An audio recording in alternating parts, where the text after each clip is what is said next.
ఒక విషయమే గతంలో ఏటీఎం కాళేశ్వరం అని చెప్పి మీరు మాట్లాడారు.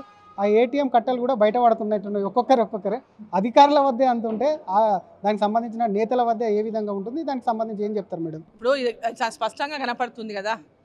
ఇప్పుడు ఆ కాళేశ్వరం ప్రాజెక్టులో పనిచేసినటువంటి అనేక అధికారుల ఇళ్ల మీద సోదాలు అవుతున్నాయి. ఆ సోదాల్లో అనేక కట్టలు బయటపడుతున్నాయని పత్రికల్లో రోజు వార్తలు చూస్తున్నాం. ఈడీ ఎంక్వైరీలు వస్తున్నాయి, అనేక ఎంక్వైరీలు నడుస్తూనే ఉన్నాయి. వాళ్ళపైన ఆరోపణలు ఎదుర్కొంటున్నటువంటి వాళ్ళు ఇళ్లలో సోదాలు చేసినప్పుడు అవి అందరికి బయటపడుతున్నాయి కూడా.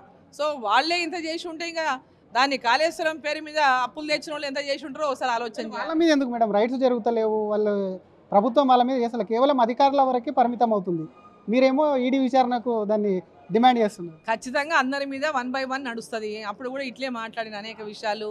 ఏదైనా విచారణ సంస్థలు విచారణ అనేది ఒక పద్ధతి ప్రకారం వాళ్ళు వెళ్తారు. వాళ్ళ పద్ధతిలో వాళ్ళు వెళ్తారు.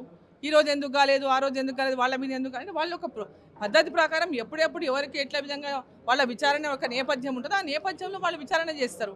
మనం వీళ్ళ మీద చేయి వాళ్ళ మీద చేయని మనం చెప్పేది ఉండదు కదా ఇక్కడ.